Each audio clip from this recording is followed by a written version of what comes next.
கர்த்தருடைய வார்த்தைக்கு நேராக கடந்து செல்லலாம். செப்பனியா புஸ்தகம் 3வது அதிகாரத்தில்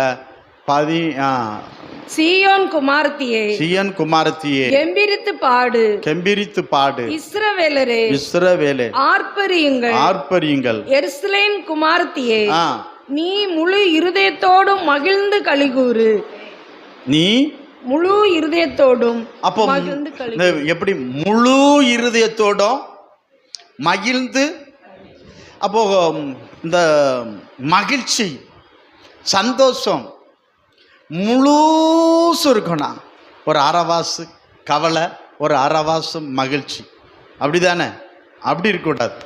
முழு மகிழ்ச்சி என்ன இருக்கணும்?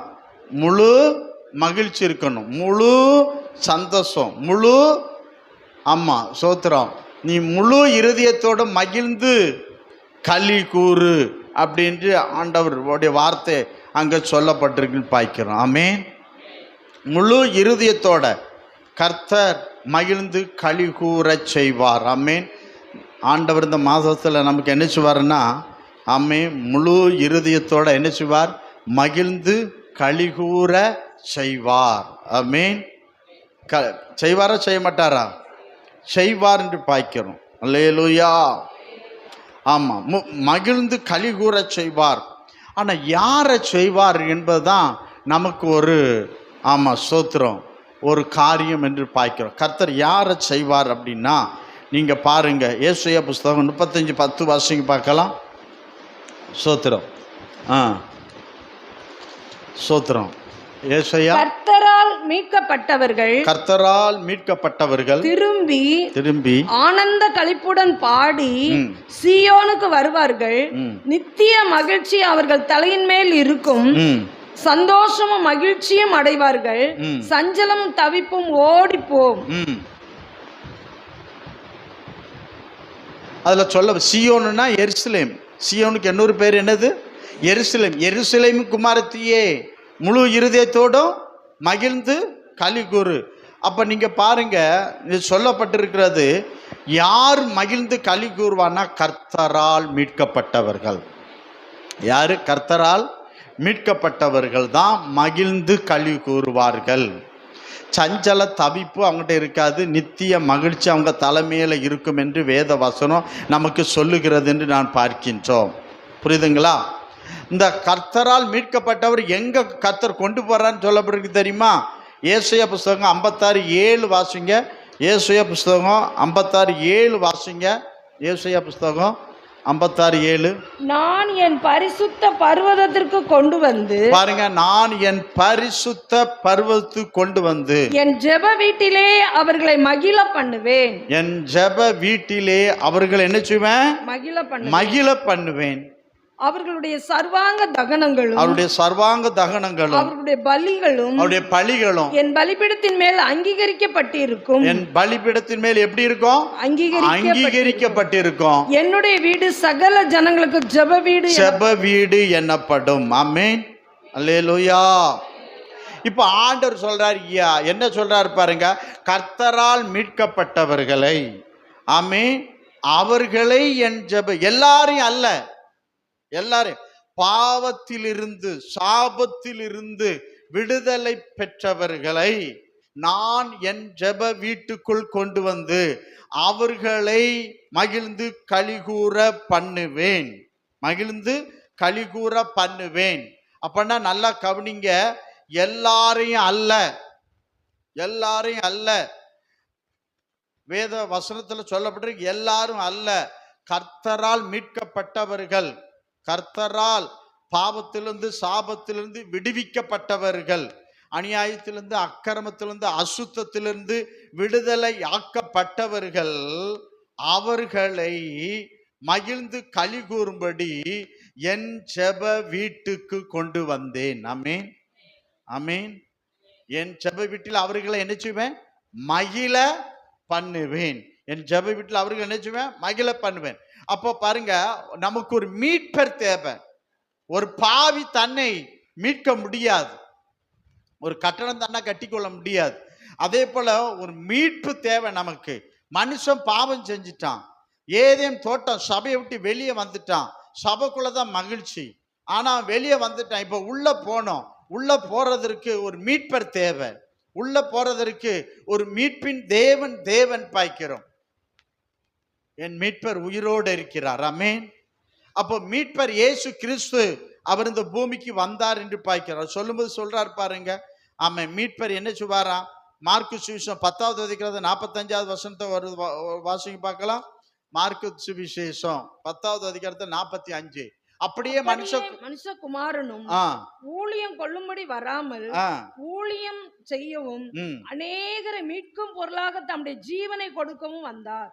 அநேகரை மீட்கும் பொருளாகவும் தம்முடைய ஜீவனை கொடுக்கும்படியாகவும் வந்தார். அப்ப அநேகரை மீட்கும்படி, அநேகரை எல்லாரையும் மீட்கும்படியாக ஒரு மீட்பர் இந்த உலகத்துக்கு வந்தார். இந்த மீட்பர் உலகத்துக்கு வந்தார். அவர் மீட்புக்காக தன் ஜீவனை கொடுத்தார். மாம்சத்தின் உயிர் ஜீவன்ல இருக்கிறது. ஆமென். மீட்கும் பொருளாக எதை கொடுத்தாரு? இயேசு கிறிஸ்து ரத்தத்தை கொடுத்துட்டாரு. வெள்ளி பொண்ணை கேட்டா கொடுத்துடலாம், ஆனா ரத்தத்தை யாராவது கொடுப்பார்களா? ஆமென். அவர் மீட்பர்.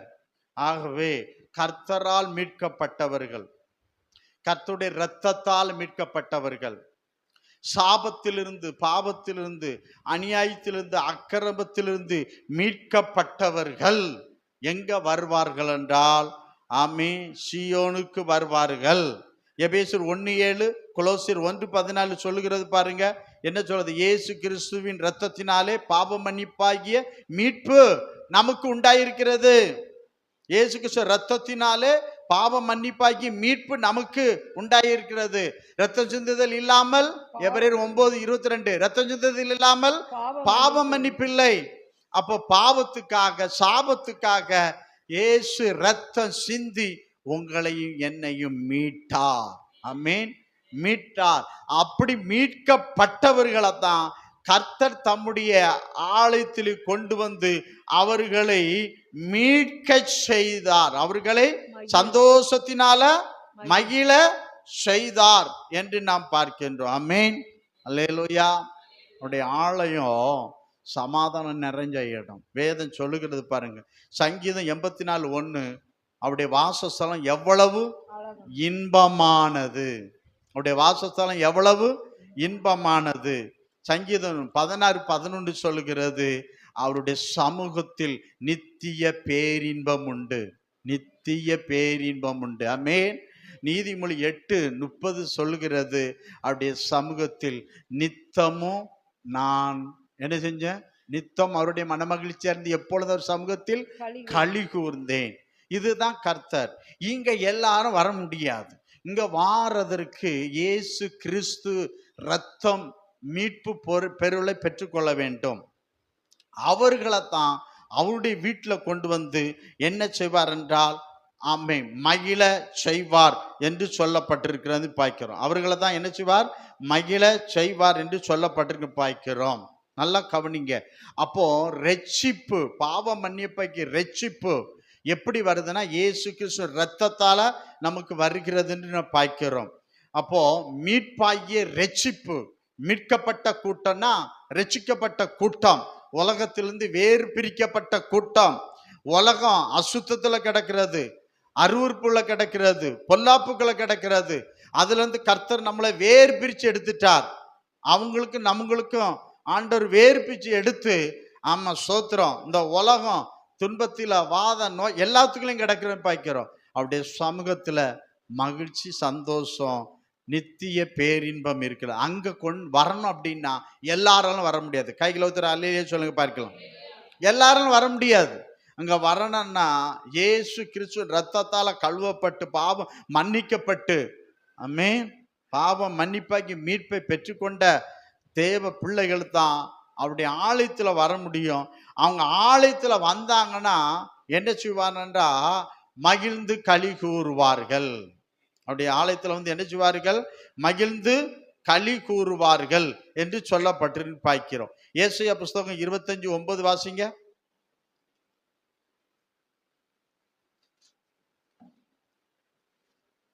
அக்காலத்தில் இதோ இவரே நம்முடைய தேவன், இவருக்காக காத்திருந்தோம், இவர் நம்மை ரட்சிப்பார். இவரே கர்த்தர், இவருக்காக காத்திருந்த இவருடைய ரட்சிப்பினால் களி கூர்ந்து மகிழ்வோம். இவருடைய ரட்சிப்பான். அப்ப ரட்சிப்புக்குள்ளதான் கர்த்தர், பாவம் மன்னிப்புக்குள்ளதான் கர்த்தர் சந்தோஷத்தை வச்சிருக்கார், மகிழ்ச்சியை கர்த்தர் என்ன செய்தார் வச்சிருக்கான்னு பாய்க்கிறோம். அப்ப யாருக்குள்ள அந்த கொடுக்காருன்னா மீட்கப்பட்ட கூட்டம், ரட்சிக்கப்பட்ட கூட்டம். இந்த கூட்டம் தான் எங்க வருதுன்னா சபைக்குள்ள வருகிறதுன்னு பாய்க்கிறோம். அதான் அப்போஸ்தலர் 2:47 ரட்சிக்கப்பட்டவர்கள் கர்த்தர் அனுதினமும் சபையிலே யாரு ரட்சிக்கப்பட்டவன் தான் அந்த காலத்துல உள்ள வந்தான். என்ன வந்தான்? ரட்சிக்கப்பட்டவன் தான் அந்த காலத்துல உள்ள வந்தான். நான் உண்மையே சொல்றேன், நீங்க என்னைக்கு ரட்சிக்கப்பட்டுட்டீங்கன்னா, கர்த்தர் உங்களை ரட்சித்திருந்தா பரலோகம் சந்தோஷம் உங்களை நிரப்பி இருக்கும். பரலோக சந்தோஷம் உங்களை என்ன செஞ்சிருக்கும்? நிரப்பி இருக்கும். அந்த ரட்சிப்பு இருக்கணும். அந்த ரட்சிக்கப்பட்டதுக்கு அடையாளம் அதுதான். நீங்க ரட்சிக்கப்பட்டீங்கன்னா, ஏன்னா பரலோகம் சந்தோஷம் நிறைஞ்ச இடம், சமாதானம் நிறைஞ்ச இடம். நீங்க ரட்சிக்கப்பட்டதுக்கு அடையாளம் என்ன தெரியுமா? உங்க உள்ளத்துல நித்திய சந்தோஷம் இருக்கும், மகிழ்ச்சி இருக்கும். ஆமா, சோத்திரம். பரலோக சந்தோஷம் நிரம்பி இருக்குன்னு பார்க்கிறோம். பரலோக சந்தோஷம் என்ன செய்திருக்கும்?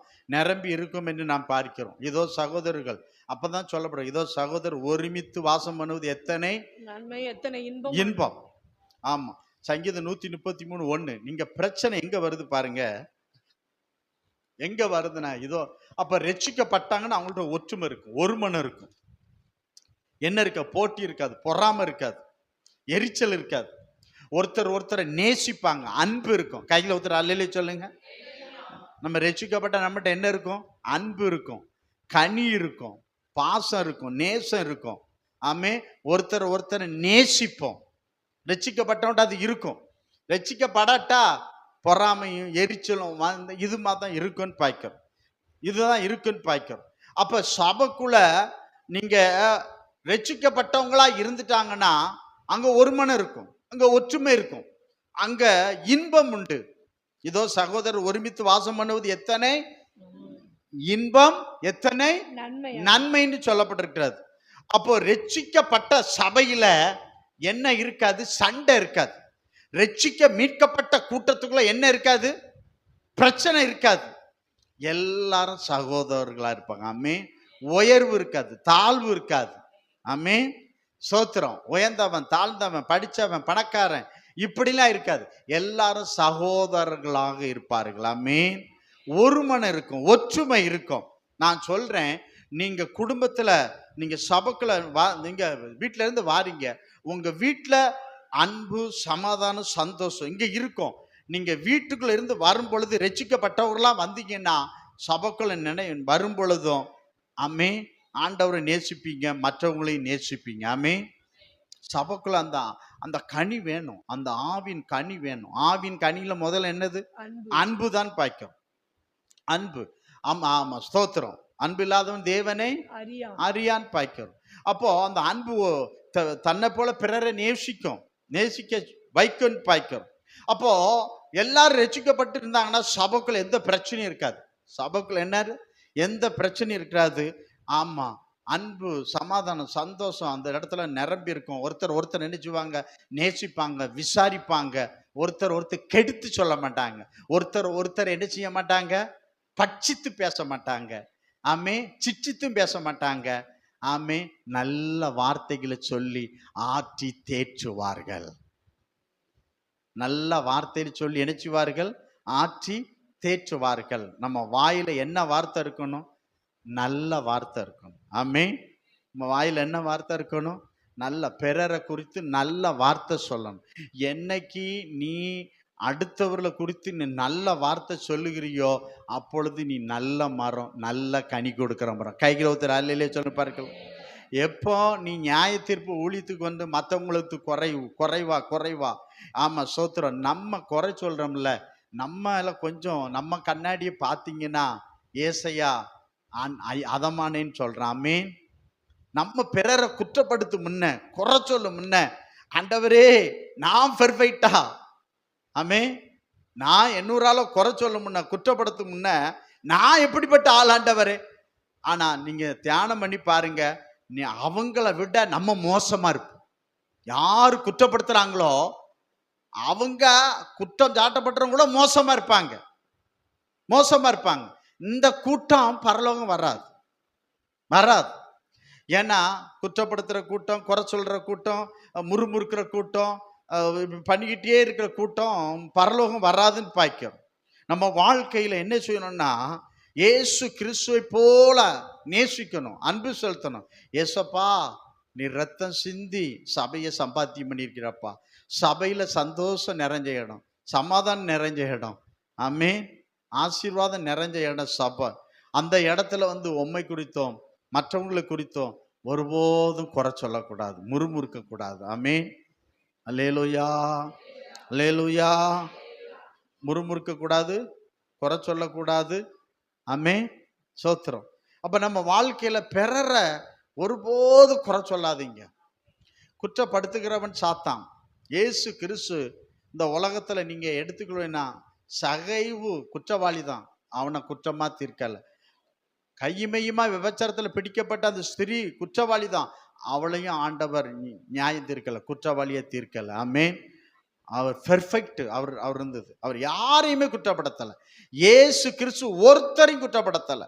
குற்றமில்லாத இயேசு கிறிஸ்து ரத்தத்தை காட்டி கொடுத்தேன் என்று வேதனைப்பட்டான்னு பார்க்கிறோம். ஆமென், அல்லேலூயா. உங்க குடும்பத்துல, சொந்த பந்தத்துல, இல்ல கணவன் மனைவிய, மனைவி கணவன் மாமியார் மாமியில நீங்க யூதாசு வேலையை செஞ்சிடாதீங்க. குற்றமில்லாதவர்களை குற்றப்படுத்தாத என்று கர்த்தர் சொல்றார். ஆமென், அல்லேலூயா. ஒருவேளை உங்க கண்ணுக்கு அவங்க குற்றவாளியா தெரிந்தாலோ, ஆண்டவரே இந்த பாவத்தை நான் ஏற்கனவே செஞ்சிருக்கிறேன்ப்பா, என்னை மன்னிச்சிரு, நானும் அவரை மன்னிக்கிறேன். கையில் ஒருத்தர் அல்லையிலே சொல்லுங்க. நான் அந்த பாவத்தை செஞ்சேன், அந்த தப்பை செஞ்சேன், என்ன நீங்க மன்னிச்சிட்டீங்க, அவர் இந்த தப்பை பண்ணிட்டு இருக்காரு, நான் அவரை மன்னிக்கிறேன். கையில் ஒருத்தர் அல்லையிலே சொல்லுங்க பார்க்கலாம். அந்த மன்னிக்கிற மனம் வேணுங்க. இந்த கனி இருந்தாதான் மன்னிக்க முடியுங்க. மன்னிக்கப்படணும், நீ மன்னிப்பு கொடுக்கணும்.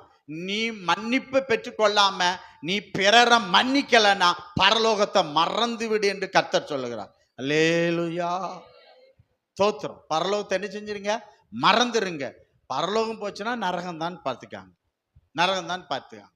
அப்போ ஒரு என்ன சொல்லப்பட்டிருக்கிறேன்னா, சகோதரர்கள் ஒருமித்து ஒரு மனம் இருக்கணும். குடும்பத்துல, அம்மே, சபையில், எல்லா இடத்துலையும் என்ன இருக்கணும், ஒரு மனம் இருக்கணும், ஒரே மனம், ஒரே இருதயம்.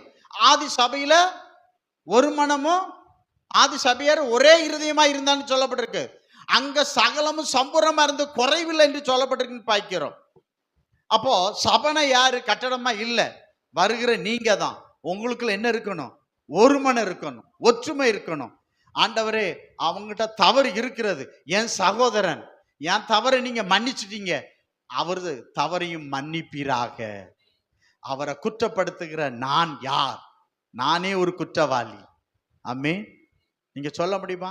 இங்க இருக்க யாராவது சொல்ல முடியும், நான் பெர்ஃபெக்ட்னு சொல்ல முடியுமா? எனக்கு தெரியும், நானே குற்றவாளி.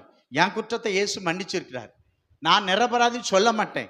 நிரபராதியா இருந்தா நான் அப்பவே பரலோகம் போயிருப்பேன். உங்ககிட்ட கர்த்தர் நீ கொடுத்து இந்த பாடுபடுத்த விட மாட்டார். ஆமே, அப்பவுமே போயிருப்பேன். அப்பனா என்ன நானும் சரியாக வேண்டியதா இருக்கு. அதனாலதான் ஆண்டவர் என்ன வச்சிருக்கிறாரு, இல்லைன்னா போயிருப்பேன் நான் அப்பமே. ஆமென், தோத்திரம். அல்லேலூயா, அல்லேலூயா. இன்னும் கிருபை தாங்கப்பா, பத்தாது. இன்னும் ஆண்டவரே அன்பு அதிகமாகட்டும், இன்னும் பரிசுத்த உண்மை அதிகமாகட்டும் ஆண்டவரே அப்படி சொல்லி கர்த்தர் என்ன சொன்ன, இன்னும் அதிகமா, இன்னும் பத்தாது ஆண்டவரே. ஒரு தீர்மானம் பண்ணுங்க, என் வாழ்க்கையில் ஆண்டவரே நான் பரலோகம் போகணும், ஆமே, என் சகோதரனும் போகணும் ஆண்டவரே. நான் ஒருபோதும் பிறரை நியாயம் தீர்க்க மாட்டேன், குற்றப்படுத்த மாட்டேன், குறை சொல்ல மாட்டேன். கைகளை ஒருத்தர் அல்லையே சொல்லுங்க பாருங்க.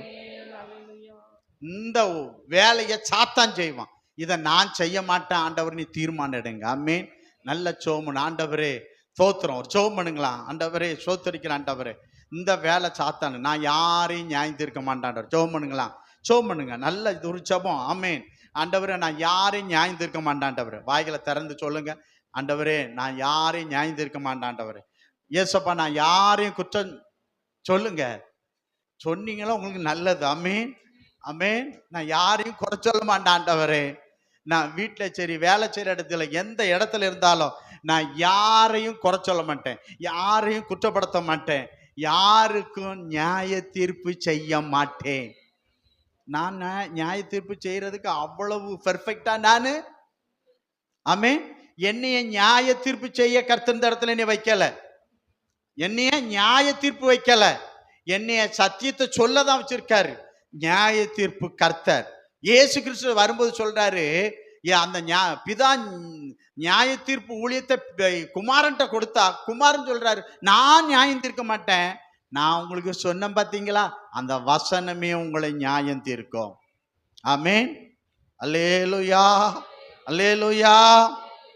இப்ப நம்ம வாழ்க்கையில யாரையும் குறை சொல்லாதீங்க, யார் மேல கசப்பு வேண்டாம். ஆமென். அல்லேலூயா. ஒருத்தர் மேல பொறாம வேண்டாம். எரிகிற சட்டி என்ன செஞ்சிடும், சீக்கிரம் கரைஞ்சி போயிரும், எரிஞ்சு போயிரும். ஆமென். தானியேல் யார் மேலையும் பொறாம்படல, தாவீது யார் மேலையும் பொறாம்படல, இயேசு கிறிஸ்து யார் மேலையும் பொறாம்படல. ஆமென். அவங்க மேல பொறாம்பட்டவன் தான் அந்த பொறாம அவங்கள அழிச்சுது. அல்லேலூயா. நமக்கு பொறாம மாம்சத்துக்குரியது, அதுக்கு இடமே கொடுக்காதீர்கள். ஆமென். உன்னை ஆசீர்வதித்து உயர்த்தின கர்த்தர், நான் பொறாமப்பட மாட்டேன், என்னையும் ஆசீர்வதித்து உயர்த்துவார். ஆமென். சகோதரனை உன்னை உயர்த்தின கர்த்தர், சகோதரனை என்னையும் உயர்த்துவார். முடிஞ்சு போச்சுதா? அல்லேலூயா, அல்லேலூயா, அல்லேலூயா. அப்ப நம்ம வாழ்க்கையில் என்ன செய்ய வேண்டும் என்றால், பொறாமப்படக்கூடாது. நான் அது பிசாசுக்குரியது, மாம்சத்துக்குரியது. அன்புதான் ஆவிக்குரியது. ஆவிக்குரியது பரலோகத்துக்கு போகும். ஆமே. மாம்சத்துக்குரிய எங்க போகும்? நரகம் போகும்னு சொல்லப்பட்டிருக்கு பாய்க்கிறோம். அப்ப மாம்சத்துக்குரியது ஒன்று நம்ம வாழ்க்கையில் என்ன செய்யக்கூடாது, இருக்கக்கூடாது என்று சொல்லப்பட்டிருக்குன்னு பாய்க்கிறோம். அல்லேலூயா. நீங்க பாருங்க, சங்கீதம் 55:14 வாசிங்க.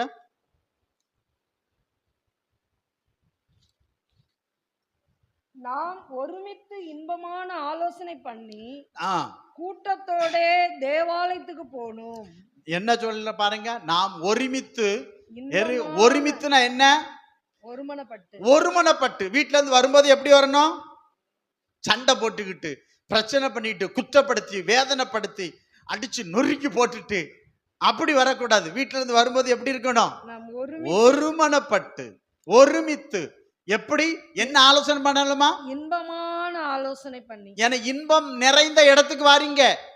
உமது வாசஸ்தலம் எவ்வளவு இன்பமானது. அப்போ இன்பமான ஒரு ஆலோசனை என்ன செய்யணும்? பண்ணி கூட்டத்தோட தேவாலயத்துக்கு போ. எங்க போனாங்களா? தேவாலயத்துக்கு போனார்களாம். ஆமென். சங்கீதம் 122:1 சொல்லுகிற பாருங்க, என்ன சொல்லுவது? கர்த்தருடைய ஆலயத்துக்கு போவோம் வாருங்கள் என்று அவர்கள் சொன்னபோது மகிழ்ச்சியா இருந்தது. கர்த்தருடைய ஆலயத்துக்கு போவோம் வாருங்கள் என்று எனக்கு அவர்கள் சொன்னபோது மகிழ்ச்சியா இருந்தேன். எனக்கு அவர்கள் சொன்னபோது மகிழ்ச்சியா இருந்தேன். இப்ப நம்ம வரும் பொழுது, கர்த்தருடைய ஆலயம் வரும்போது என்ன செய்யணும்? மகிழ்ச்சி வரணும். நாளைக்கு ஆராதனையா? ஆமென். மகிழ்ச்சி. சர்ச்சுக்கு போகணுமோ அப்படிங்கிற கூடாது. எப்ப வரும்? அடுத்த வாரம். அப்பனா மீட்பு இருக்கு, ரட்சிப்பு இருக்கு, மகிழ்ச்சி இருக்கு, சந்தோஷம் இருக்கு. சந்தோஷம் நிறைஞ்ச இடத்துக்கு வர்றதுக்கு அவங்கள என்ன செய்யும்? விரைவுபடுத்தும், துரிதப்படுத்தும். ஸ்தோத்திரம். அல்லேலூயா, அல்லேலூயா. ஒரு ஒரு ஒரு டூர் போனா அந்த இடத்த குறித்து ஒரு சந்தோஷம் வரும் இல்லையா? ஆமே. அங்க போனா அதை பார்க்கலாம், இதை பார்க்கலாம், ஒரு சந்தோஷம் வருதுல்ல, அதை பார்த்து முடிச்சோன்னு முடிஞ்சு போயிடும். ஆமே. இப்படி ஒவ்வொரு இடத்துல நான் சொன்ன மாதிரி தான். டாஸ்மாக் கடைக்கு போனா அவனுக்கு எவ்வளவு சந்தோஷம் வரும்? நம்ம சினிமா தியேட்டருக்கு போனா என்ன சந்தோஷம் வரும்? அப்ப அதெல்லாம் முடிஞ்சு போறது. பார்த்த உடனே முடிஞ்சிடும், குடிச்ச உடனே முடிஞ்சிடும். இது அப்படி இல்லை. நித்திய மகிழ்ச்சி, நித்திய சந்தோஷம், இதுக்கு முடிவே கிடையாது. அப்போ யாருக்கு வரும் அப்படின்னா, யாருக்கு வரனா? மீட்கப்பட்டவர்கள், இந்த உலகத்தில் இருந்து ஆமே பிரிக்கப்பட்டவர்கள், உலகத்தை விட்டவர்கள், ரட்சிக்கப்பட்டவர்கள். இந்த உலக அதான் ஆண்டவர் சொல்ல பண்ணி வெறுத்துரு. ஆண்டவர் சொல்லும்போது அழகா சொல்றாருல, என்ன சொல்றாரு? ஆமா, நீ எனக்கு சீசனா இருக்கன்னா என்ன செஞ்சிடணும்? உனக்கு உண்டான எல்லாத்தையும் வெறுத்துறணும். இந்த வெறுப்பு இருக்கணும். கர்த்தருக்கு சீசனா இருக்கணும், வெறுக்கணும். இந்த உலகத்துல இருக்கிற ஒன்றையும் கர்த்தரை விட மேன்மை எண்ணக்கூடாது. தாயையோ தகப்பனையோ படிப்பையோ பதவியையோ ஒன்றை என்ன செய்யக்கூடாது, மேன்மையா எண்ணக்கூடாது. அப்பன்னா சீசனா இருக்க முடியும். நீ கர்த்தரை விட எதையாவது ஒன்று மேலே வச்சுட்டியன்னா நீ கர்த்தருக்கு சீசனே கிடையாது. அந்தியோகியாவில் தான் கிறிஸ்தவர்களுக்கு என்ன பேர் இருந்துச்சு, சீசர்கள் பேர் வந்து பாய்க்கும், சீசன் பேர் வந்து. அப்ப ஆண்டவர் சொல்றாரு, என்ன சொல்றாருன்னா, ஆமா நீ எனக்கு சீசனா இருக்கணும் அப்படின்னா உனக்கு உண்டான எல்லாத்தையும் என்ன செய்யணும், லூக்கா 14:33 உனக்கு உண்டான எல்லாத்தையும் என்ன செஞ்சிரு, வெறுத்துருங்கிறார். இந்த உலகத்துல காண்கிறது எல்லாம் அழியும், காணாதவைகளோ நித்தியம். இந்த காண்கிற எல்லாம் அழிஞ்சு போறது, ஒளிஞ்சு போறது, இல்லாம போறது. அத நித்தியத்துக்கு இணையானது அல்ல. அதை விட்டு, அதை வெறுத்து விடு. ஆமென், அல்லேலூயா. அதை வெறுக்கலன்னா நீ கர்த்தருக்கு சீசனா இருக்க முடியாது. ஆமென். கர்த்தருக்கு சீசனா இல்லைன்னா நீ பரலோகத்துக்கு வர முடியாது. ஆமென், அல்லேலூயா. இதை குப்பையும் தூசியுமா விடணும். ஆண்டவரே, எவ்வளோ காலம் நம்ம வாழ போகிறோம், கொஞ்ச காலம் ஆண்டவரே.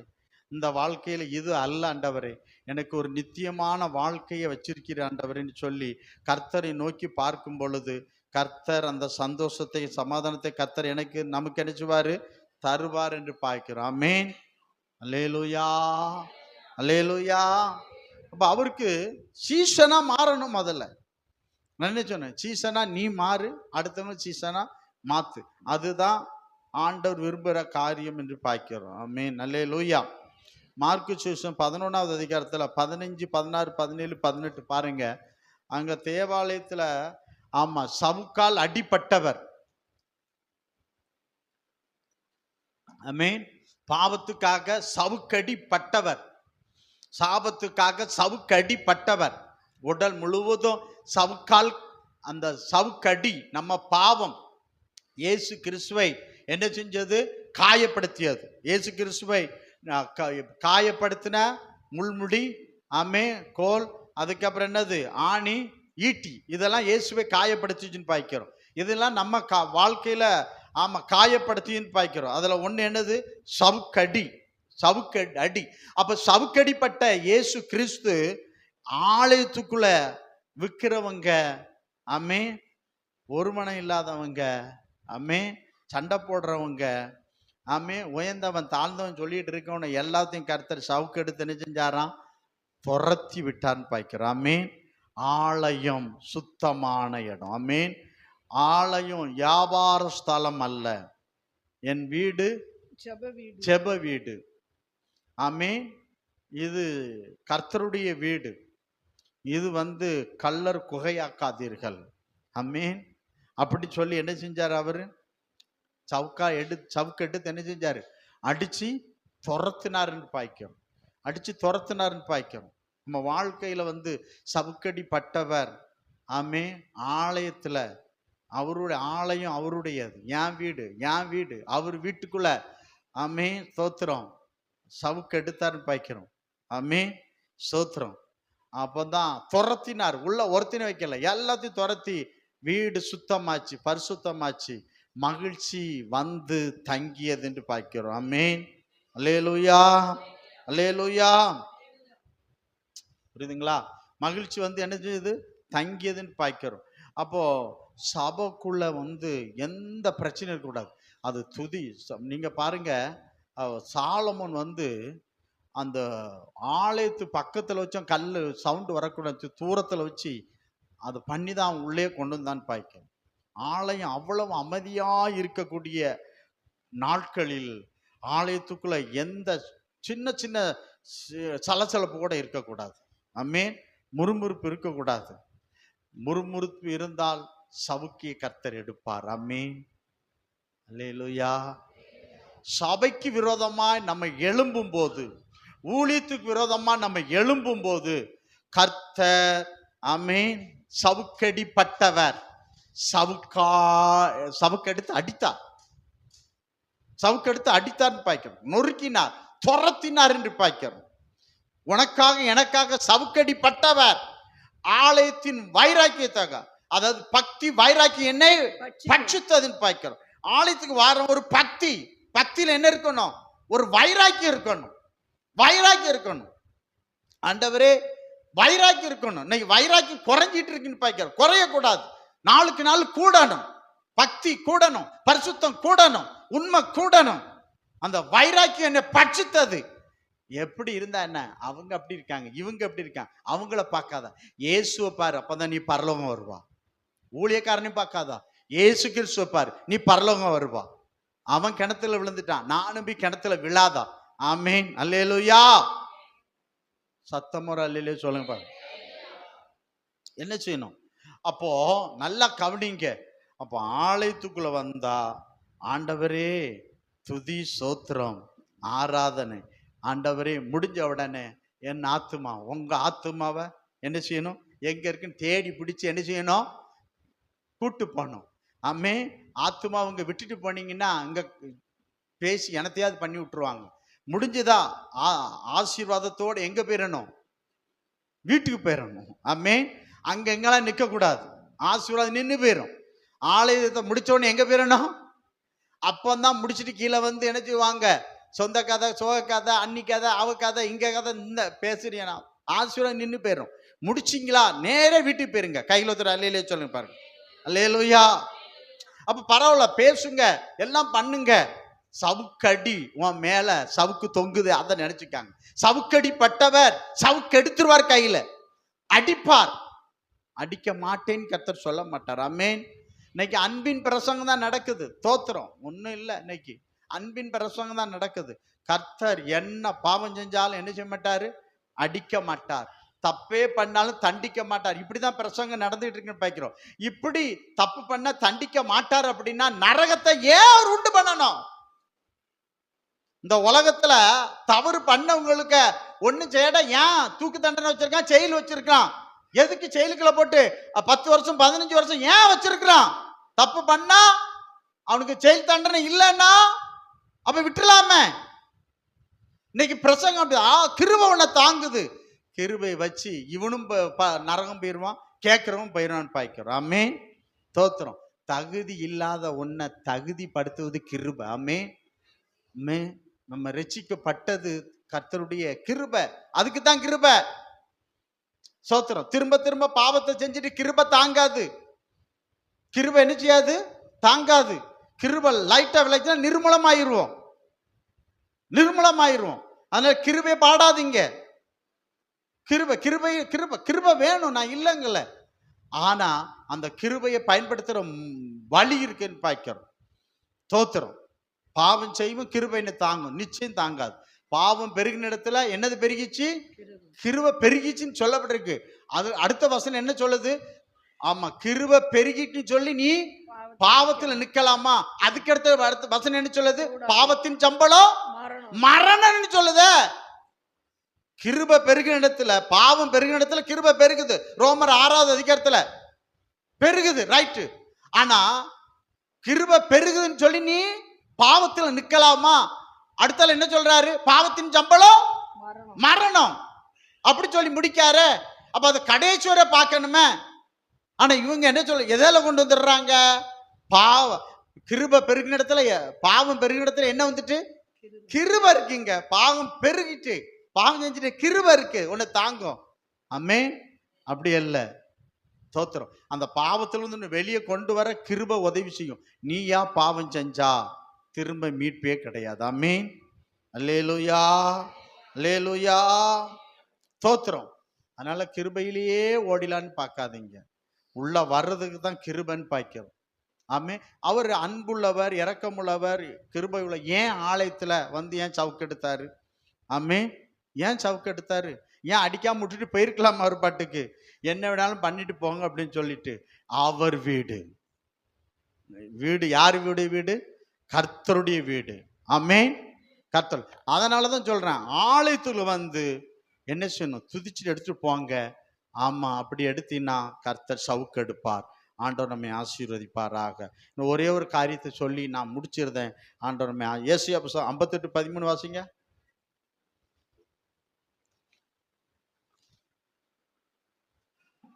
என் பரிசுத்த ஓய்வு நாளிலே உனக்கு இஷ்டமானதை செய்யாதபடி உன் காலை விலக்கி உன் வழிகளின்படி நடவாமலும் உனக்கு இஷ்டமானதை செய்யாமலும் உன் சொந்த பேச்சை பேசாமலும் இருந்து ஓய்வு நாளை மன மகிழ்ச்சியின் நாள் என்றும் கர்த்தருடைய பரிசுத்த நாளை மகிமையுள்ள நாள் என்று சொல்லி அதை மகிமையாக எண்ணுவாயானால் அப்போ போதும். நீங்க ஏசாயா 58:13 என்ன சொல்லப்பட்டிருக்கிறது? என் பரிசுத்த நாளாகிய ஓய்வு நாளிலே. ஸ்தோத்திரம். ஆதியாகமம் 2:3 அந்த ஓய்வு நாளை பரிசுத்தமாக்கி ஆசீர்வதித்தார்னு சொல்லப்படுறது. தேவனாகிய கர்த்தர் 6 நாள் என்ன செஞ்சாரு? வேலை செய்தார். 7ஆம் நாள் என்ன செஞ்சாரு? ஓய்ந்து இருந்தார். ஆண்டவருக்கு ஓய்வு தேவைப்பட்டிருக்கிறது. அமேன். ஓய்வு எடுத்தான்னு பாய்க்கிறோம். அப்போ அதையே மனுஷன் கை கொள்ளும்படி கட்டளை கொடுத்தார். என்ன கொடுத்தார்? யாத்திரம் 20வது அதிகாரத்துல 8 முதல் 11 வரை நீங்க படிச்சு பார்த்தீங்கன்னா, அவர் ஓய்ந்திருந்தார். மனுஷனுக்கும் ஒரு நாள் ஓய்வு தேவை என்று சொல்லி கர்த்தர் ஒரு ஓய்வு நாளை கொடுத்தார். இந்த ஓய்வு நாளை எதுக்கு கொடுத்தார் அப்படின்னா, அவரை ஆராதிப்பதற்கென்று அந்த ஓய்வு நாளை ஆண்டவர் கொடுத்தார் என்று பார்க்கிறோம். ஆமென். அல்லேலூயா. ஸ்தோத்திரம். ஆதாம் காலத்திலிருந்து மோசையின் ஸ்தோத்திரம் மூலம் நியாயப்பிரமாணம் கொடுக்கும் வரை ஓய்வு நாள் யாரும் கை கொள்ளும்படி தேவன் கட்டளை கொடுக்கல. ஓய்வு நாள் என்ன செய்யல? கட்டளை கொடுக்கல. மக்கள் ஓய்வு நாளாகிய சனிக்கிழமையை கடைபிடித்ததற்கான எந்த ஆதாரமும் வேதத்தில் இல்லை. சேத்து காலத்துல தான் தொழுது கொள்ள ஆரம்பிக்காங்க. ஆண்டவரை ஆராதிக்க ஆரம்பிக்காங்க சேத்து சந்ததியில. ஆனா சேத்து காலம் முதல் ஆபிரகாம் சந்ததி எய்த்து போகும் வரை கட்டளை இல்லை, கடைபிடிக்கவும் அவங்க கடைபிடித்ததாகவும் இல்லை. எய்த்துல அவங்க கடைபிடித்ததாகவும் இல்லை. ஆனா உபாகமம் 5:15 படி இஸ்ரவேலர் மட்டும் என்ன செய்தார்கள்? இந்த ஓய்வு நாளை கடைபிடிக்கும்படி கட்டளையாக கொடுக்கப்பட்டது. யாருக்கு கொடுக்கப்பட்டது அப்படின்னா, இஸ்ரவேலருக்கு மட்டும்தான் ஓய்வு நாளை கடைபிடிக்கும்படி என்ன செய்யப்பட்டது? கொடுக்கப்பட்டது. மற்றவர்களுக்கு அல்ல. அப்படின்னா புறஜாதிக்கு அல்ல, அது இஸ்ரவேலுக்கு மட்டும்தான் கொடுக்கப்பட்டது. அந்த நியாயப்பிரமாணத்துல ஒரு கட்டளை தான் உன் தேவனாய் கர்த்தருக்கு ஓய்வு நாள் ஆராதனை செய்வது. இது இஸ்ரவேலுக்கு மட்டும்தான். இது மாட்டு ரத்தத்தினால் வந்தது என்று பார்க்கிறோம். அவங்களுக்கு மட்டும்தான் அதை கடைபிடிக்கணும். தோத்திரம். அப்படி அவங்க கடைபிடிக்காவிட்டால், அதான் சொல்லப்படும் 1 யோவான் 3:4 படிச்சிங்கன்னா, நியாயப்பிரமாணத்தை அவங்க என்ன செய்யட்டுனா கடைபிடிக்காட்டா அதை பாவம். ஆமேன். நியாயப்பிரமாணத்தை கடைபிடிக்காட்டா ஆமேன். தோத்திரம். அல்லேலூயா, அல்லேலூயா. ஆமா, இஸ்ரவேலருக்கு நியாயப்பிரமாணத்தை கை கொள்ளாவிட்டா என்ன சொன்னார் பாருங்க. 1 யோவான் 3:4 வாசிங்க. பாவம் செய்கிற எவனும் நியாயப்பிரமாணத்தை மீறுகிறான். பாவம் செய்கிற எவனும் நியாயப்பிரமாணத்தை மீறுகிறான். நியாயப்பிரமாணத்தை மீறுகிறதே பாவம். இப்ப பாருங்க, நியாயப்பிரமாணத்துல ஒரு கட்டளை என்னது? தேவனாய் கர்த்தருக்கு என்ன செய்? ஆராதனை செய். அப்போ நீ ஓய்வு நாள்ல நீ அந்த நாள்ல நீ ஆராதிக்க விட்டால் என்ன செய்யப்பட்டதுன்னா, நீ குற்றவாளி, நீ தண்டனைக்கு உரியவன். நீங்க யாத்திரம் 31வது அதிகாரத்துல 12 யாத்திரம் 31வது அதிகாரத்துல 12 வசனத்திலிருந்து 18 வரை நீங்க படிச்சு பார்த்தீங்கன்னா என்ன சொல்லப்பட்டிருக்கு அப்படின்னா, ஓய்வு நாள் அவன் கை கொள்ளாட்டா அவனை என்ன செஞ்சிடணும்? ஓய்வு நாள கை கொள்ளாட்டா அவன் என்ன செஞ்சிடணும்? கல்லெறிஞ்சு கொன்றணும். இது இஸ்ரவேலர்களுக்கு. இது யாருக்கு? இஸ்ரவேலர்களுக்கு பாய்க்கிறோம். அப்படிதான் என்னாகும் 15வது அதிகாரத்துல இன்னைக்கு 35-36 அவன் என்ன செஞ்சிட்டான்? விறகு பிறகு போனான். அவனை கூப்பிட்டு வந்து கத்தரையே கல்லால் அடிச்சு கொன்னுருங்க. அப்ப பழைய ஏற்பாட்டுல நல்லா கவனிங்க. நியாயப்பிரமாணத்தின்படி ஒருத்தன் ஆண்டவரை போய் ஆராதிக்கட்டா அவன் குற்றவாளியாக தீர்க்கப்பட்டு அவன் என்ன செய்யணும்? சாகணும். அதான் நியாயப்பிரமாணம் என்னத்தை கொடுத்தது? ஆக்கினை கொடுத்தது, தண்டனை கொடுத்தது, மரண தண்டனையை கொடுத்ததுன்னு பார்க்கிறோம். ஆனா அதே வேளையில இயேசு கிறிஸ்து கிருபையின் பிரமாணம் தண்டனை கொடுக்கல. கிருபையின் பிரமாணம் என்ன செய்யல? தண்டனை கொடுக்கல. அந்த தண்டனையிலிருந்து நம்மளை விடுவித்ததுன்னு பார்க்கிறோம். அந்த தண்டனையிலிருந்து நம்மளை என்ன செஞ்சது? விடுவித்ததுன்னு பார்க்கிறோம். அதுதான் நியாயப்பிரமாணத்துக்கும் கிருபையின் பிரமாணத்துக்கும் உள்ள வித்தியாசம் பார்க்கிறோம், வித்தியாசம் என்று பார்க்கிறோம். அதனால தான் பைபிளில் சொல்லப்பட்டிருக்கிறது என்னது? எபிரேயர் 10:25, சபை கூடி வருதலை என்ன செய்யாதீங்க, விட்டு விடாது. அங்க தண்டனை சொல்லப்படலை. சபை கூடி வருதலை விட்டு விடாதீர்கள். சிலர் விட்டு விடுகிறது போல நீங்க என்ன பண்ணிடாதீங்க, விட்டு விடாதீர்கள். அங்க விட்டா என்னது? கொலை செய்யப்படணும். ஆனா புதிய ஏற்பாட்டில் இன்னைக்கு கிருபையின் பிரமாணத்தில் இருக்கிறபடினால இன்னைக்கு நம்ம இந்த வாரம் அடுத்த வாரம் என்ன செய்யலாம்? ஆராதனை செஞ்சுக்கிடலாம். புதிய ஏற்பாட்டில் அந்த தண்டனை சொல்லப்படலை. ஒரு வாரம் மிஸ் ஆச்சுன்னா கல்லால் அடிச்சு கொன்னுரு, இது பழைய ஏற்பாட்டில் இருந்தது. ஆனா புதிய ஏற்பாட்டில் அப்படி இல்லை. அந்த கல்லடிக்கு நம்மளை நீக்கி விடுவித்தது அது கிருபையின் பிரமாணம் என்று பார்க்கிறோம். ஆமென், அல்லேலூயா. ஆனால் புதிய ஏற்பாட்டில் ஓய்வு நாள் கட்டளை இல்லை. புதிய ஏற்பாட்டில் ஓய்வு நாள் கட்டளை இல்லை. இயேசு கிறிஸ்துவும் அந்த கட்டளை பற்றி அவர் பேசவே இல்லைன்னு பார்க்கிறோம். ஸ்தோத்திரம். இயேசு கிறிஸ்து முதல் சீசர்கள் வரை ஓய்வு நாளாகிய சனிக்கிழமை ஆராதனைக்கு செல்லவே இல்லை. ஆனால் இயேசு கிறிஸ்து முதல் சீசர் வரை ஓய்வு நாளில் போய் பிரசங்கம் பண்ணாங்க. ஓய்வு நாள் தோறும் ஆலயத்துக்கு போனாங்க, அங்க பிரசங்கம் பண்ணாங்க, உபதேசம் பண்ணினார்கள். அங்க போய் ஆராதித்ததாக அங்க சொல்லப்படலை.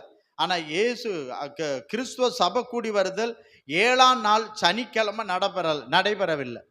7ஆம் நாள் சனிக்கிழமை நடைபெறவில்லை. புதிய ஏற்பாட்டு காலத்தில் எல்லா கிறிஸ்துவ சபைகளும் வாரத்தின் முதல் நாளாகிய ஞாயிற்றுக்கிழமையே பயன்படுத்தி வந்தார்கள். முதல் நாள் என்னது? சனிக்கிழமை கடைசி நாள். அப்போ முதல் வார நாள் என்னது? ஞாயிற்றுக்கிழமை. சரி, அதை தான் சொல்லப்பட்டிருக்கிறது. வெள்ளிக்கிழமை இயேசு என்ன செஞ்சாரு? மரித்தார். ஞாயிற்றுக்கிழமை அதிகாலை உயிரோட இயேசு என்ன செஞ்சாரு? எழும்பினார்னு பார்க்கிறோம். உயிரோட என்ன செஞ்சாரு? எழுப்பினார். இயேசு கிறிஸ்து மரணத்தை வென்று உயிர் தெழுந்த நாளை வாரத்தின் முதல் நாளாகிய ஞாயிறை என்ன செய்தார்கள்? சபை ஆராதனையாக அவர்கள் பயன்படுத்தினார்கள். ஆமென், அல்லேலூயா, அல்லேலூயா. அப்போ இயேசு கிறிஸ்து உயிர் தெழுந்த நாளைத்தான் கர்த்தருடைய நாளாகும். ஆமென். இந்த நாளை சீஷர்கள் கட்டளையினால் அல்ல, அவர்கள் விரும்பி தெரிந்து கொண்டதினால் வாரத்தின் முதலாம் நாள் சபை கூடி வருதல் ஆரம்பமாயிற்று. அப்போஸ்தலர் 20வது அதிகாரத்தில் 6ஆம் வசனம் 7ஆம் வசனம் படிச்சு பார்த்தீங்கன்னா, சபை கூடி வருதல் நாள் சீஷர்கள் சனிக்கிழமை அல்ல, ஞாயிற்றுக்கிழமை தான் அவங்க சபையை கூட்டி அங்கே என்ன செய்தார்கள்? ஆராதித்து பந்தி பரிமாறினார்கள் என்று சொல்லப்பட்டது என்று பார்க்கிறோம். அப்படியானால் கிறிஸ்தவருக்கு கை கொள்ளும் நாள் வாரத்தின் முதல் நாளாகிய கர்த்தருடைய நாள் ஆகும். இயேசு மரணத்தை ஜெயித்த உயிர் தெழுந்த நாள் கர்த்தருடைய நாள் ஆகும், கர்த்தருடைய நாள். அப்போ இன்னைக்கு நம்ம என்ன சொல்லணும் அப்படின்னா, நான் ஓய்வு நாள் ஆராதனைக்கு போறேன் அப்படின்னு சொல்லக்கூடாது.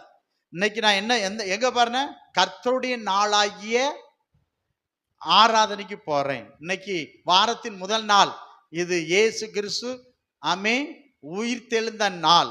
ஆமென். அப்ப கர்த்தருடைய நாள்ல தான் சபை ஆரம்பாச்சுன்னு பார்க்கிறோம். கர்த்தருடைய சபை என்ன செய்யுது?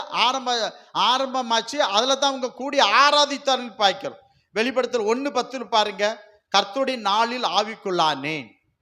நல்ல கவனிங்க, கர்த்தருடைய நாளில் ஆவிக்குள்ளானேன். எப்போது? இந்த யோவான் நாடு கடத்தப்பட்டு பத்ம தீவில் தனியாக இருக்கும்போது வாரத்தின் முதல் நாளாகிய ஞாயிற்றுக்கிழமையில் எல்லா சீஷர்களும் கூடி ஆராதித்தது போல யோவானும் நாடு கடத்தப்பட்டு பத்ம தீவில் தனியாக இருக்கும்போது கர்த்தருடைய நாளில் ஆவிக்குள்ளாக ஆராதித்தார். ஆமென், அல்லேலூயா. கரெக்டா அந்த கர்த்தருடைய நாள்ல தான் அவர் ஆராதிக்கிறார். அப்ப சீஷர்கள் அவங்க முன்ன செஞ்சாங்க, கர்த்தருடைய நாள்ல அவர் ஆவிக்குள்ளாக மாறினார் என்று பார்க்கிறோம், மாறினான்னு பார்க்கிறோம். அப்ப கர்த்தருடைய நாள் ஒரு நாள், அந்த நாள் இந்த நாள் கர்த்தருக்குரிய நாள், அதை கர்த்தருக்கே கொடுத்து விட வேண்டாம். ஆமென். 6 நாள் உனக்கு வச்சுக்கோ. ஆமென். இந்த நாள் யாருக்குரிய நாள்? இது கர்த்தருடைய நாள். ஆமென். அல்லேலூயா. இது யாருடைய நாள்? கர்த்தருடைய நாள். அதனாலதான் சங்கீதம் 118:24 இது கர்த்தர் உண்டு பண்ணின நாள், இதிலே களி கூர்ந்து மகிழ கடவோம். ஆமென். இப்ப நீங்க என்ன பாருங்க, ரட்சிக்கப்பட்ட உண்மையா மீட்கப்பட்ட கூட்டம் என் ஜெப வீட்டில் அவர்களுக்கு கொண்டு மகிழ்ச்சியால் நிரப்புவேன். ஆமென். அவங்கள மகிழ்ந்து களி கூற பண்ணும். எவர்களை மகிழ்ந்து களி கூற பண்ணுவார்? உலகத்தை விட்டவங்க, உலகத்தை வெறுத்தவன், பாவத்திலிருந்து மீட்கப்பட்டவன், பரிசுத்தமாக்கப்பட்டவன், நீதிமான், பரிசுத்தவான், இவங்களை என்ன செய்வாங்க? இந்த நாள்ல மகிழ்ந்து என்ன செய்வாங்க? களி கூறுவார்கள். இந்த நாள் மகிழ்ந்து களி கூறுகிற நாள். தோத்திரம். இது கர்த்தருடைய நாள். இந்த நாளை என்ன செய்யக்கூடாது? அதை கர்த்தருக்கே கொடுத்து விட வேண்டாம். ஆமென். அல்லேலூயா. தேவனுக்குரியதை தேவனுக்கு, அப்படிதானே? அவருக்குரியது அது அவருக்குரியது. நம்ம அவருக்குரிய நாள்ல கை வைக்கலாமா? அவருக்குரிய வெள்ளி பொண்ணுல கை வைக்கலாமா? அது கர்த்தருக்குரிய நாள் அல்லவா? இது கர்த்தருக்குரிய காணிக்கை அல்லவா? கர்த்தருக்குரிய தசமாக. அதுல நீ கை வைக்கலாமா? அனனியா சப்பிரால் கை வச்சு எங்க போனாங்க? இழந்துட்டாங்கன்னு பார்க்கிறோம். ஆமென். ஆண்டவருக்குரிய நாள்ல நீ கை வைக்காதே. ஆமென். அல்லேலூயா. இந்த நாள் யாருடைய நாள்? சொல்லுங்க. இது கர்த்தருடைய நாள். ஆமென். இதிலே மகிழ்ந்து களி கூறு. அப்ப யார் வருவா? அதான் நான் முதல்ல சொன்ன, மீட்கப்பட்டவர்கள், ரட்சிக்கப்பட்டவர்கள், உலகத்தை வெறுத்தவர்கள், இயேசு கிறிஸ்து சீஷர்களாய் மாறினவர்கள். அவ வீட்டுல அவங்கள கொண்டு வந்து மகிழ்ச்சி அடைய செய்வார். ஆமென். மகிழ்ந்து என்ன செய்வார்கள்? களி கூறுவார்கள். மகிழ்ந்து களி கூறுவார்கள் பார்க்கிறோம். ஆமென். அப்ப மகிழ்ந்து களி கூறுகிற ஒரு இடம் தான். எந்த இடம்? ஆமா, அதத்தான் என் பரிசுத்த நாளாகிய, இயேசு 58:13 வாங்க. என் பரிசுத்த நாளாகிய ஓய்வு நாள் போட்டிருக்கு. அப்ப என் பரிசுத்த நாளாய் கர்த்தருடைய நாள். ஆமென். இத மனமகிழ்ச்சி நாள் என்றும், கர்த்தருடைய பரிசுத்த நாளை மகிமைய நாள் என்றும் எண்ணுவாயாக. என்ன செய்யணும்? இந்த ஓய்வு நாள பரிசுத்த குலைச்சல் ஆகணும். என்ன சொல்லப்பட்டிருக்கு தெரியுமா? யாத்திரம் 31:14 ஓய்வு நாளை பரிசுத்த குறைவு இருக்கக்கூடாது. 31:14 வாசிங்க. யாத்திரம் 31:14. ஆகையால் ஓய்வு நாளை ஆசரிப்பீர்களாக, அது உங்களுக்கு பரிசுத்தமானது. அதை பரிசுத்த குலைச்சல் ஆக்குகிறவன் கொலையுண்ண கடவன். அல்லேலூயா. அதிலே வேலை செய்கிற எந்த ஆத்துமாவும் தன் ஜனத்தின் நடுவில் இராதபடி அறுப்புண்டு போவான். பாருங்க, இப்ப பரிசுத்த குறைவோடு நீங்க உள்ள வந்தா என்ன ஆகும்? இப்ப இதுதான் உங்களுக்கு பாயிண்ட். இன்னைக்கு இதை சொல்ல மாட்டாங்க. ஆண்டவர் சொல்லிட்டார். பழைய ஏற்பாடா இருந்தாலும் புதிய ஏற்பாடாலும் பரிசுத்தம் தான். அவர் பரிசுத்தர். ஆமென். அவர் யாரு? பரிசுத்தர் பாய்க்கிறோம். இப்ப பரிசுத்த குறைவோட வரக்கூடாது. என்ன செய்யணும்? பரிசுத்த குறைவோட வரக்கூடாது. பரிசுத்த ஸ்தலத்துக்கு நீங்க வாரீங்க, பரிசுத்த குறைவோட வரக்கூடாது. பரிசுத்தத்தில் என்ன செய்யக்கூடாது? குறையக்கூடாதுன்னு பாய்க்கிறோம். ஆமென். ஸ்தோத்திரம். பரிசுத்த குறைஞ்சா என்ன ஆகும்? அது என்ன ஆகும் சொல்லப்பட்டிருக்கு பாருங்க. பரிசுத்த தலத்தில், ஆமா, என்னது பிரசங்கி 8:10-11 படிச்சு பாருங்க. பரிசுத்த தலத்தில் 10 போடும். 10 பரிசுத்த தலத்தில் போக்குவரத்து துன்மார்க்க கூட்டம் அடக்கம் பண்ணப்பட்டதை கண்டேன். ஆமென். அப்போ பரிசுத்த தலத்துக்கு வரும் பொழுது, அம்மா ஆண்டவரே, நீர் பரிசுத்தர், நீர் உண்மை உள்ளவர், நீதி உள்ளவர், என்கிட்ட நாங்கள் அதை என்ன செஞ்சிடக்கூடாது? அதை குறையக்கூடாது. பரிசுத்தத்தில் வரும் பொழுது என்ன செய்யக்கூடாது? குறையக்கூடாது. அதை பரிசுத்தத்தை குறைச்சிக்க கூடாது. குலைச்சலாக்கி போட்டுறாத. குறைவு இருந்துச்சுன்னா நெருக்கப்பட்டு குறைஞ்சுங்கன்னா அவுட்டுன்னு பாய்க்கும். புரியுதுங்களா?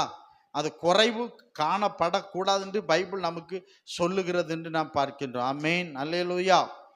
அதனால தான் சொல்லப்பட்டிருக்கிறது லேவியராகம் 19:2, லேவியராகம் 20:8 என்ன சொல்லப்பட்டிருக்கு தெரியுமா? நான் பரிசுத்தர், உங்களை பரிசுத்தமாக்குற கர்த்தர். ஆமென். உங்களை பரிசுத்தமாக்குற கர்த்தர் என்று சொல்லப்பட்டிருக்கு பாய்க்கிறோம். அவர் பரிசுத்தரா இருக்கிறார். நீங்களும் எப்படி இருக்கணும்? பரிசுத்தமா இருக்கணும். இந்த ஆராதனைக்கு வரும் பொழுது உங்களை தியானம் பண்ண, ஆண்டவரே 6 நாள் உலகத்துல இருந்திருக்கப்பா, அப்பா நீர் பரிசுத்தர், எனக்கு பரிசுத்தம் குறைஞ்சிருக்கா கூடியிருக்கா, ஜெபம் வேத வாசிப்பு அந்த வாரத்துல எவ்வளவா ஜெபம் எவ்வளவு கூடிச்சு எவ்வளவு குறைஞ்சது, உபவாசம் எவ்வளவு ஜெபம், இதெல்லாம் பார்க்கணும். ஆண்டவரே நான் சரியா இருக்கேன்னா, இந்த வாரத்துல என்ன தப்பு பண்ணியிருக்கேன், அதெல்லாம் ஆண்டவர்கிட்ட சொல்லி சரி பண்ணிட்டு உள்ள வரணும். சரி பண்ணிட்டு என்ன செய்யணும், உள்ள வரணும். சோத்திரம். பழைய ஏற்பாட்டை அப்படி சொல்லணும், புதிய ஏற்பாட்டிலையும் அது சொல்லப்பட்டிருக்கிறது. 1 பேதுரு 1வது அதிகாரத்தில் 15 16 படிச்சு பாருங்க. நான் பரிசுத்த, நீங்களும் எப்படி இருங்க, பரிசுத்தரா இருங்க, அப்படிதான் சொல்லப்பட்டிருக்கிறது. வெளிப்படுத்த 22:11 பரிசுத்தமா இருக்கிறவன் இன்னும் பரிசுத்தமா இருக்கணும். அவர் பரிசுத்தர், சேனைகளின் கர்த்தர் பரிசுத்தர் பாய்க்கிறோம். ஆமென். அல்லேலூயா, அல்லேலூயா. சங்கீதம் 93:5 என்ன சொல்லுகிறது, பரிசுத்தமானது நித்திய நாள், பரிசுத்தமானது நித்திய நாள், அது சொல்லப்பட்டிருக்கு. சங்கீதம் 93:5 பாருங்க, பரிசுத்தமானது நித்திய நாள், உமது ஆலயத்தின் அலங்காரமாய் இருக்கிறது. பரிசுத்த அலங்காரத்தோடைய கர்த்தரை தொழுது கொள்ளுங்கள். எப்படி தொழுது கொள்ளணுமா, பரிசுத்த அலங்காரத்தோடைய கர்த்தரை தொழுது கொள்ளுங்கள். அல்லேலூயா. அப்ப பாருங்க, அப்போ ஆண்டவருடைய ஆலயம் பரிசுத்தமா இருக்கிறது. ஆமென். கர்த்தருடைய ஆலயம் எப்படி இருக்கிறது, பரிசுத்தமா இருக்கிறது. நீங்க ஆண்டவருடைய ஆலயம் பரிசுத்தமா இருக்கிறது. நீங்க பரிசுத்தமா இருக்கணும்னு சொல்லி ஆண்டவர் விரும்புகிறார். ஆமா, எபிரேயர் 12:14 பரிசுத்தம் இல்லாம ஒருவனும் தேவனை தரிசிப்பது இல்லை என்று பைபிள் நமக்கு சொல்லுகிறேன்னு பாய்க்கும். அப்ப பரிசுத்தம் இல்லாம நீ வந்தியன்னா என்ன செய்ய முடியாது, நம்மளுடைய துதி சோத்திரம் எதுவுமே கர்த்தர் பார்க்க முடியாது, ஒண்ணுமே செய்ய முடியாதுன்னு பாய்க்கும். அப்போ அது எங்க போயிடும், எங்க குறைஞ்சதுன்னா போச்சுன்னு பாய்க்கும். அப்போ ஞாயிற்றுக்கிழமை ஆராதனைக்கு வாரம் அப்படின்னா அது பரிசுத்தமான நாள், நித்திய நாள், இது ஓய்வு நாள் அல்ல. இது ஓய்வு நாள் நம்ம சொன்னோம்னா ஆமா சோத்திரம். ஆனா ஒன்னே என்னன்னா, பழைய ஏற்பாட்டுல ஓய்வு நாள்ல அவன் என்ன செஞ்சான், ஓய்ஞ்சிருக்கணும். அவன் ஓய்வு நாள் அசட்டை பண்ணான்னா அவன் கொலை செய்யப்படணும். ஆனா புதிய ஏற்பாட்டுல என்ன சொல்லப்பட்டிருக்கு அப்படின்னா, நல்லா கவனிங்க, வேதத்துல அழகா சொல்லப்பட்டிருக்கிறது. சபை கூடி வருதுல விட்டுறாதீங்கப்பா, ஓகே நல்லது, ஆனா பரிசுத்தம் உன் வாழ்க்கையில குறைஞ்சிடக்கூடாது. ஆமென்.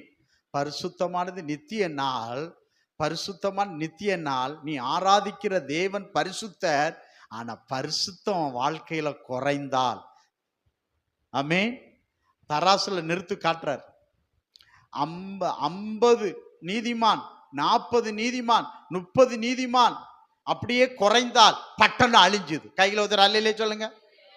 அப்போ ஆலயத்திலையும் பரிசுத்தம் அது கூடணும். 50ல இருந்து என்னதாகணும், 60 ஆகணும், 70 ஆகணும், 80 ஆகணும், குறையக்கூடாது. அப்ப நம்ம என்ன சொல்றோம், புதிய ஏற்பாட்டுல என்ன சொல்றோம், ஆமா பழைய ஏற்பாட்டுல ஆராதனை செய்யட்டா கொலை செய்யப்படணும், ஓகே, எழுத்து கொள்ளுது. ஆனா ஆவிய உயிர்ப்பிக்கிறது தான் ரைட், நல்லது. அதான் சபை கூடுவதா நீ விட்டு விடாதா, ஓகே நல்லது. ஆனா அவர் பரிசுத்தர், ஆனா பரிசுத்த குறைவு உங்க வாழ்க்கையில் இருக்கக்கூடாது. ஆமென். உண்மை குறையக்கூடாது. அவர் உண்மையுள்ள தெய்வம். ஆமென். அவர் நீதி உள்ள தெய்வம். எனக்குள்ள நீதி குறையக்கூடாது, எனக்குள்ள உண்மை குறையக்கூடாது, எனக்குள்ள எது குறையக்கூடாது, பரிசுத்தம் குறையக்கூடாது. அப்போ புதிய ஏற்பாட்டுல சொல்லுது, பரிசுத்தம் என்ன செய்யக்கூடாது, குறையக்கூடாது, உண்மை குறையக்கூடாது, நீதி குறையக்கூடாது. ஆனா எழுத்து கொள்ளுது, ஆவி உயிர்ப்பிக்கிறது. ஆனா ஒண்ணு குறைஞ்சா அவுட். கையில் ஒருத்தர் அல்லையே சொல்லுப்பாரு. அப்ப கிருபை என்ன செய்யுதுன்னா, உனக்கு டைம் கொடுக்குது. உனக்கு என்ன கொடுக்குது, டைம் கொடுக்குது. இன்னும் பரிசுத்தத்துல கூட வா, உண்மை இன்னும் என்ன வா, இருக்கிறது போதாது, இருக்கிற பரிசுத்தம் போதாது. ஆமென். இந்த பந்தி அடிக்கீங்கள 1 கொரிந்தியர் 11வது அதிகாரத்துல அந்த 27 28 அதை வாசிங்க பார்க்கலாம் கொஞ்சம்.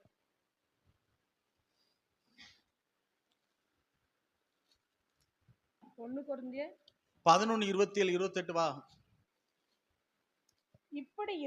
இப்படி இருக்க எவன் அபாத்திரமா கர்த்தருடைய அப்பத்தை புசித்து கர்த்தருடைய பாத்திரத்தில் பானம் பண்ணுகிறானோ அவன் கர்த்தருடைய சரீரத்தையும் இரத்தத்தையும் குறித்து குற்றமுள்ளவனாய் இருப்பான். 28வது வசனம். எந்த மனுஷனும் தன்னைத்தானே சோதித்தறிந்து இந்த அப்பத்தை புசித்து இந்த பாத்திரத்தில் பானம் பண்ண கடவன்.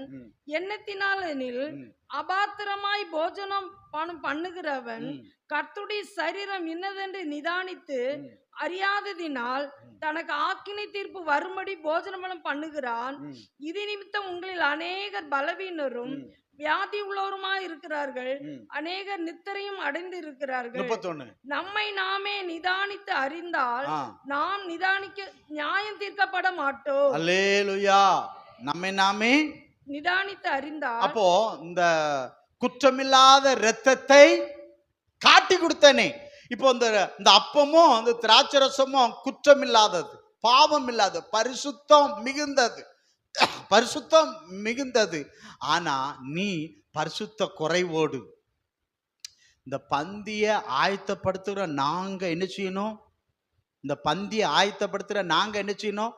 மிகுந்த செபத்தோடு மிகுந்த காரியத்தோட பந்தி ஆயத்தப்படுத்தி விட்டு வைக்கணும். அதே போல பந்தியை தூக்குறாங்க பாருங்க, அவங்களை என்ன செய்யணும்?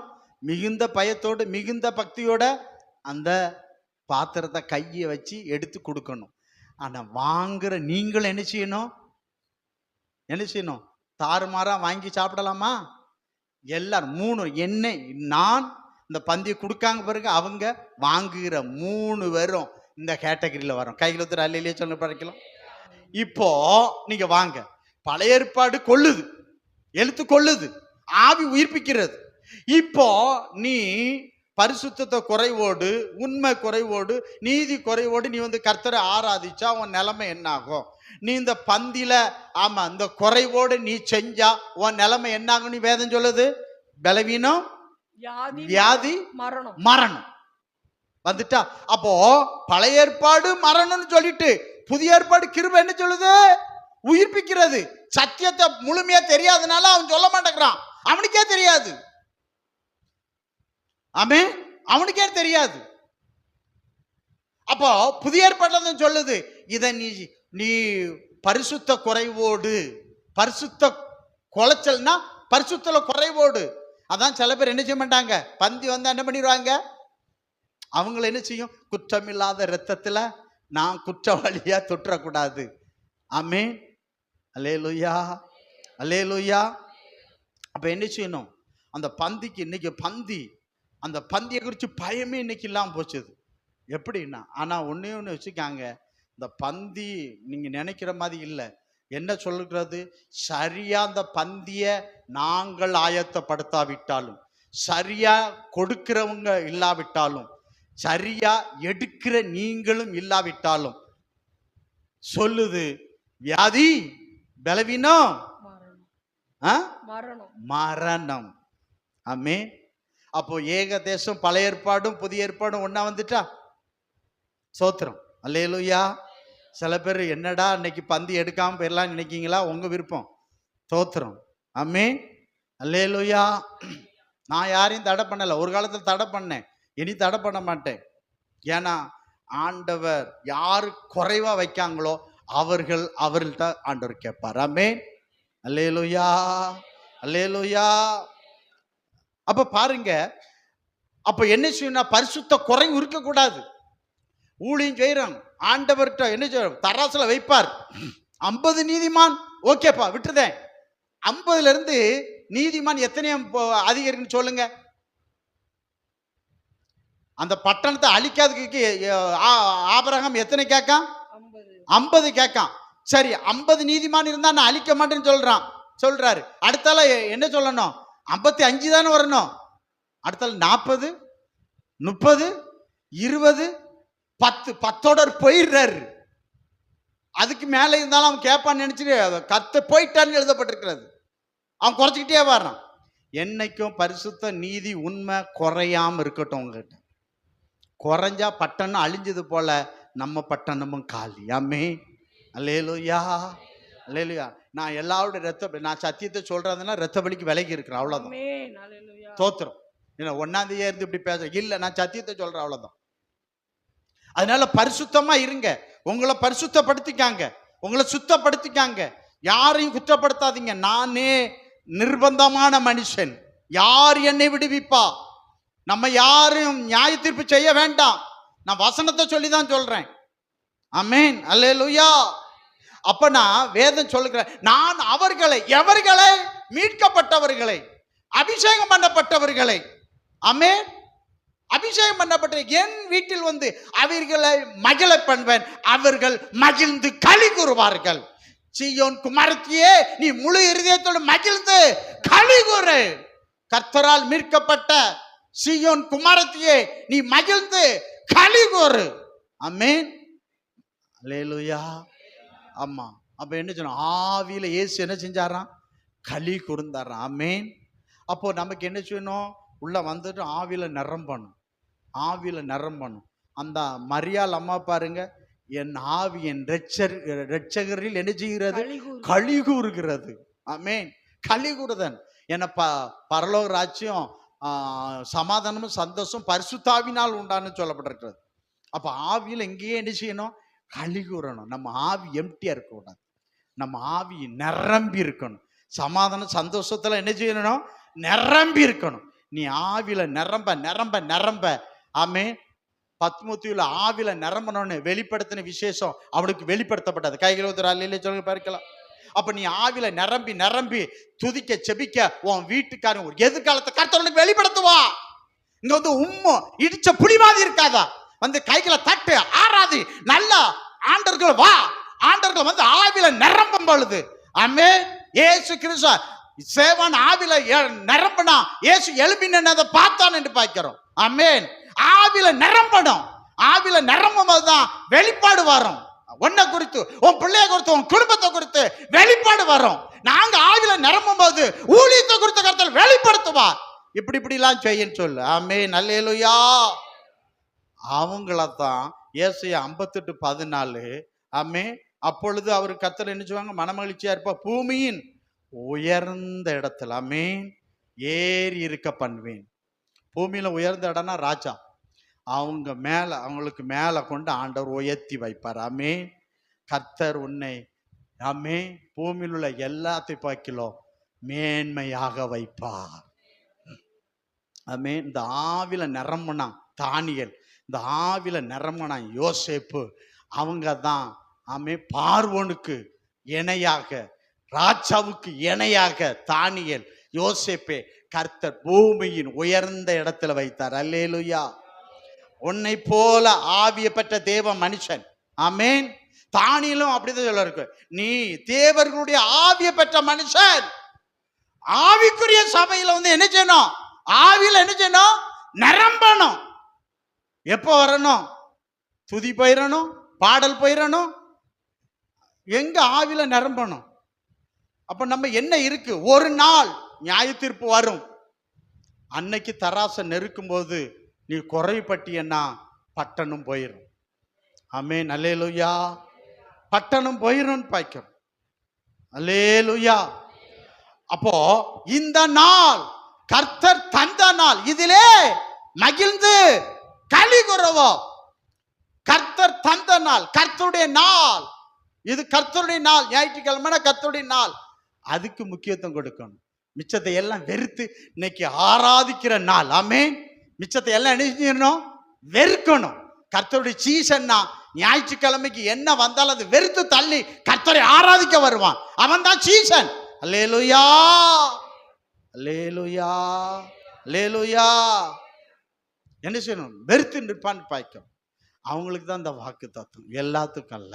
ஆமே, சீயோன் குமாரத்தியே முழு இறுதியத்தோடு மகிழ்ந்து களி கூறுவாய். ஆமே, கர்த்தரால் மீட்கப்பட்டவர்கள் மகிழ்ந்து பாடி எங்க வருவாங்க? சீயோனுக்கு வருவாங்க, சபைக்கு வருவாங்க. மீட்கப்பட்டவர்கள் சபைக்கு வருவாங்க. அவர்கள் தலைமேல் நித்திய மகிழ்ச்சி இருக்கும். அவர்களை மென்மேலும் மகிழ பண்ணுவேன். அவர்களை களி கூறுவார்கள். அவர்கள் களி கூறுவார்கள். ஆமே, மகிழ்ந்து நினைச்சுவார்கள், களி கூறுவார்கள். அல்லேலூயா, அல்லேலூயா. களி கூற பண்ணுவார் கர்த்தர் நம்மள. ஆமென். கர்த்தர் நம்மள என்ன செய்வார்? கவலையே இருக்காதுங்க. களி கூர்வா என்றால் கவலை மேற்கொள்ளுமா? துக்கம் மேற்கொள்ளுமா? களி கூறும் பொழுது துக்கம் முடிந்துவிடும், கவலை ஒளிந்துவிடும். களி கூறுதல் கம்பீரமா நிற்கும். உன் வாயில ஆனந்த சத்தம், ஆமே, ஆனந்த சத்தம், களிப்பின் சத்தம் உன் வாயிலிருந்து வெளியே வரும்.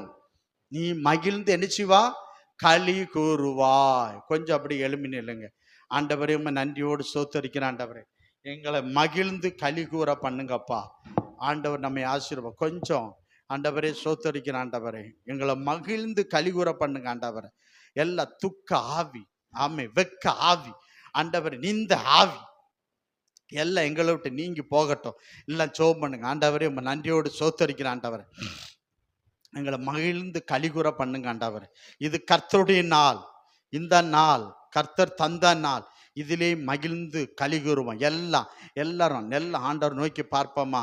அப்பா பிதாபே ஸ்தோத்தரிக்கிறோம். ஆண்டவரே அப்பா பிதாபே உம்மை நன்றியோடு ஸ்தோத்தரிக்கிறோம். ஆமேன், அல்லேலூயா. எல்லாம் ஒரு விஷயம் கர்த்தர் நோக்கி பாருங்க. கர்த்தர் நல்லவர். அப்பா எங்களை மகிழ்ந்து களிகூற பண்ணுங்க. ஆண்டவரே எங்களை மகிழ்ந்து களிகூற பண்ணுங்க. ஆண்டவரே ஆமேன், ஆமேன், ஹல்லேலூயா, ஹல்லேலூயா, ஹல்லேலூயா.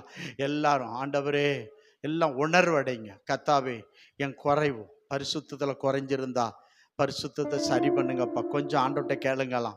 என் வாழ்க்கையில் ஆண்டவரே பேச்சு, ஆண்டவரே பணத்தில், ஜீவியத்தில், வாழ்க்கையில் ஆண்டவரே நான் யாரையும் குற்றம் தீர்க்கக்கூடாதப்பா, குறை சொல்லக்கூடாதப்பா, நியாயம் தீர்க்கக்கூடாதப்பா, நான் முறுமுறுக்க கூடாதப்பா.